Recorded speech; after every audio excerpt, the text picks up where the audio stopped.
Good afternoon, everybody. As a candidate for president, I pledge to bring the war in Iraq to a responsible end for the sake of our national security and to strengthen American leadership around the world.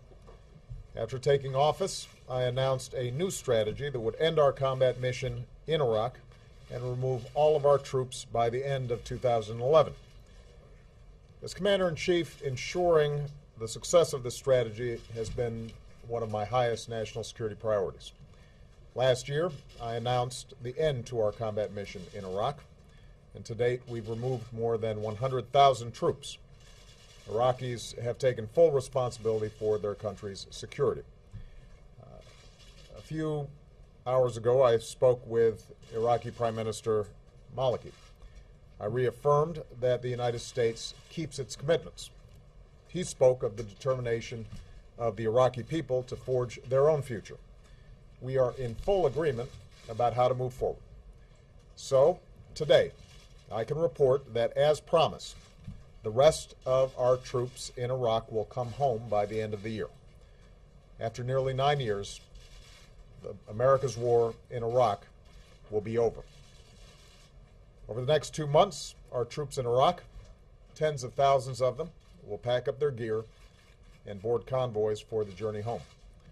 The last American soldier will cross the border out of Iraq with their heads held high, proud of their success, and knowing that the American people stand united in our support for our troops.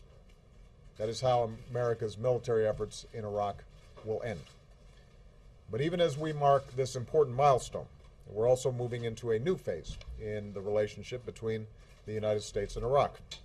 As of January 1st, and in keeping with our strategic framework agreement with Iraq, it will be a normal relationship between sovereign nations, an equal partnership based on mutual interests and mutual respect. In today's conversation, Prime Minister Maliki and I agreed that a meeting of the Higher Coordinating Committee of the Strategic Framework Agreement will convene in the coming weeks. And I invited the Prime Minister to come to the White House in December as we plan for all the important work that we have to do together. This will be a strong and enduring partnership. With our diplomats and civilian advisors in the lead, we'll help Iraqis strengthen institutions that are just, representative, and accountable. We'll build new ties of trade and of commerce, culture, and education that unleash the potential of the Iraqi people. We'll partner with an Iraq that contributes to regional security and peace, just as we insist that other nations respect Iraq's sovereignty. As I told Prime Minister Maliki, we will continue discussions on how we might help Iraq train and equip its forces, again, just as we offer training and assistance to countries around the world.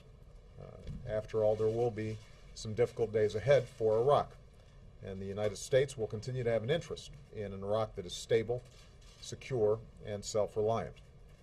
Just as Iraqis have persevered through war, I'm confident that they can build a future worthy of their history as a cradle of civilization. Here at home, the coming months will be another season of homecomings. Across America, our servicemen and women will be reunited with their families. Today, I can say that our troops in Iraq will definitely be home for the holidays. This December will be a time to reflect on all that we've been through in this war. I'll join the American people in paying tribute to the more than 1 million Americans who have served in Iraq. We'll honor our many wounded warriors and the nearly 4,500 American patriots and their Iraqi and coalition partners who gave their lives to this effort. And finally, I would note that the end of war in Iraq reflects a larger transition. The tide of war is receding. The drawdown in Iraq allowed us to refocus our fight against al-Qaeda and achieve major victories against its leadership, including Osama bin Laden.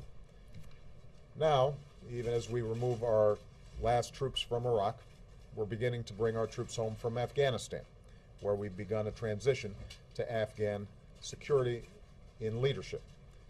When I took office, roughly 180,000 troops were deployed in both these wars, and by the end of this year, that number will be cut in half. And make no mistake, It will continue to go down. Meanwhile, yesterday marked the definitive end of the Gaddafi regime in Libya. And there, too, our military played a critical role in shaping a situation on the ground in which the Libyan people can build their own future. Today, NATO is working to bring this successful mission to a close. So to sum up, the United States is moving forward from a position of strength. The long war in Iraq will come to an end by the end of this year.